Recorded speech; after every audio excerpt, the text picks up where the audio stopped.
Hey everyone, if you've been struggling with irregular periods, unexpected hair growth, stubborn acne, or difficulty managing your weight, you might be wondering, could this be PCOS?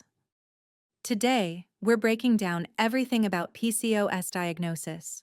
No medical jargon, no confusion, just clear, practical information that empowers you to understand what's happening in your body. PCOS affects 1 in 10 women of reproductive age, yet many struggle for years before getting diagnosed. Why? Because there's no single test for PCOS. It's like solving a puzzle, and today, we're going to put all the pieces together. Let's dive in. What makes PCOS diagnosis tricky? Here's the thing about PCOS. It's not diagnosed with one test. Doctors look at 3 main areas. Number 1, your symptoms, like irregular periods, acne, and excess hair growth. Number 2, hormonal changes found in blood tests. And number 3, the appearance of your ovaries on ultrasound. Most doctors use something called the Rotterdam criteria, which means you need 2 out of these 3 features to be diagnosed with PCOS. But here's where it gets interesting. Many other conditions can look just like PCOS, which is why your doctor will run multiple tests to rule everything else out first. Think of it as detective work. Your doctor is gathering clues from different sources to see the complete picture. Step 1. Medical history and physical exam. Your PCOS journey starts with a conversation. Your doctor will ask detailed questions about your menstrual cycle, when it started, how regular it is, hair growth patterns on your face, chest, or abdomen, acne that won't go away, weight changes and difficulty losing weight, your family history, PCOS, diabetes, or thyroid issues. Then comes the physical exam. Your doctor will check your BMI and waist circumference. Look for dark velvety skin patches on your neck or underarms. This is called acanthosis nigricans, and it's a sign of insulin resistance. Use something called the Ferriman-Galway score to measure hair growth in different body areas. Examine your skin for acne or other hormonal changes. This initial assessment helps your doctor decide which tests you need most. Hormonal blood tests. Now let's talk about the blood tests.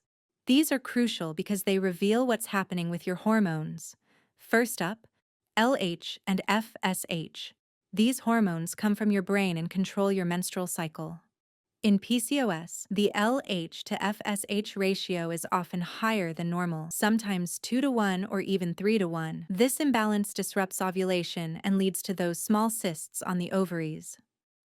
Next, testosterone. This is the main male hormone that's elevated in PCOS. High testosterone explains why you might have facial hair, acne, or hair thinning on your scalp. Your doctor will check both total and free testosterone. DHEAS is another androgen, but this one comes from your adrenal glands. If it's high, it tells doctors that your adrenal glands are part of the picture, not just your ovaries. SHBG is a protein that binds to testosterone and makes it inactive. In PCOS, SHBG is often low, which means more free testosterone is floating around causing symptoms.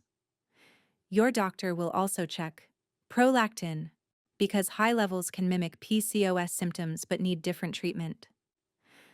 Thyroid hormones, since thyroid problems can cause similar symptoms. AMH, or anti-Mullerian hormone.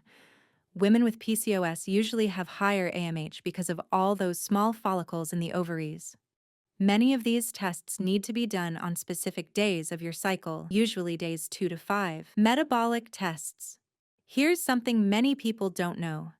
PCOS isn't just about your ovaries, it's deeply connected to how your body handles sugar and insulin.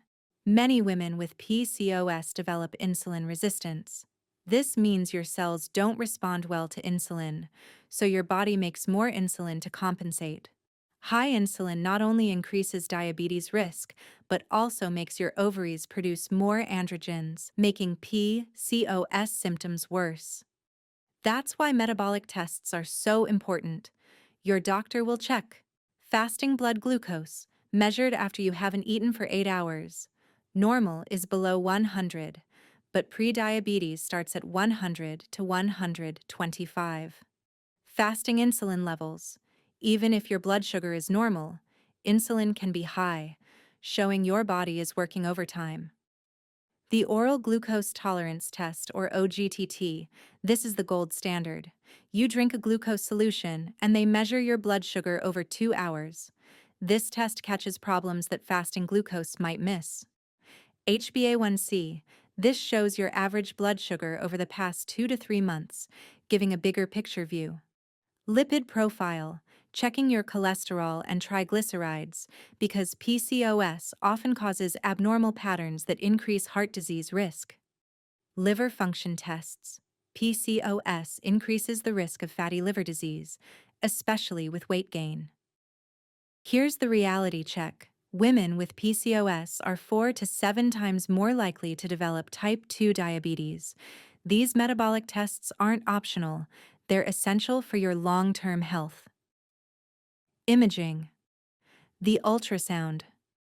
Now let's look at the imaging tests. The most important one is the pelvic ultrasound. Transabdominal, where the probe goes on your lower belly. This is usually done for younger women or those not sexually active.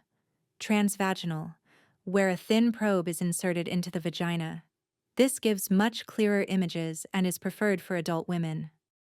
What are doctors looking for? Enlarged ovaries, multiple small follicles arranged around the edge, the famous string of pearls appearance. Usually 12 or more follicles, each 2 to 9 millimeters in size, or an ovary volume greater than 10 milliliters. But here's the catch. Not all women with PCOS show cysts on ultrasound, and teenagers naturally have more follicles, so ultrasound can be less reliable in younger women. This is why ultrasound is just one piece of the puzzle, not the whole diagnosis. Ruling out other conditions. Remember when I said PCOS is a diagnosis of exclusion? That's because many conditions look similar. Your doctor needs to rule these out. Thyroid disease can cause irregular periods, weight gain, and hair loss. High prolactin can disrupt your cycle and needs completely different treatment. Congenital adrenal hyperplasia, or CAH, a rare genetic condition that causes excess androgens. Cushing syndrome, where your body makes too much cortisol, causing weight gain, facial hair, and irregular cycles. Androgen-secreting tumors, rare but serious. If your testosterone, or DHEAS, is very high, doctors will check for ovarian or adrenal tumors with CT or MRI scans. Don't worry, these conditions are much less common than PCOS, but ruling them out ensures you get the right diagnosis and treatment. Putting it all together. So after all these tests, how do doctors actually diagnose PCOS? Most use the Rotterdam criteria. You need 2 out of 3 features.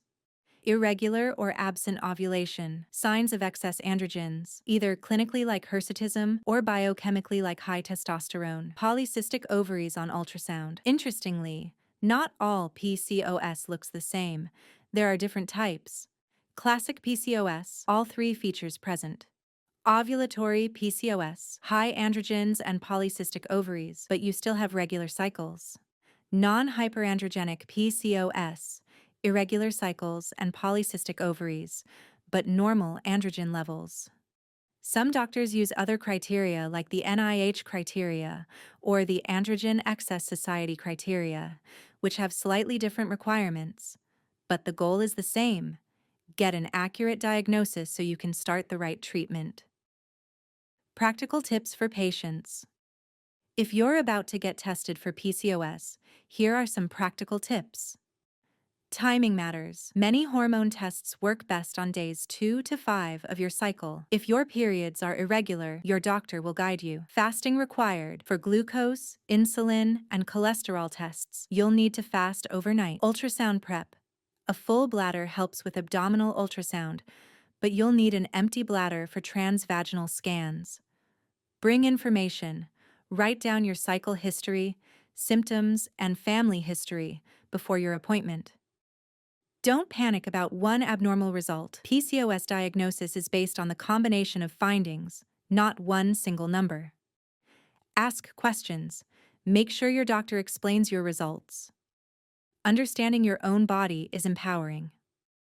Let's wrap this up. PCOS diagnosis is comprehensive. It combines your symptoms, hormonal tests, metabolic evaluation, and imaging. There's no single test, but that's actually a good thing because it means your doctor is looking at your whole health picture. The goals are simple: confirm PCOS, rule out other conditions, assess your health risks, and plan the right treatment.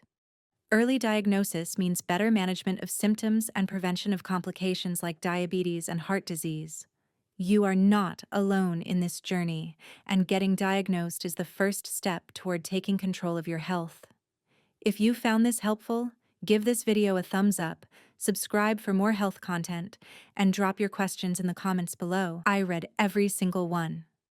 Thanks for watching, and I'll see you in the next video. Take care.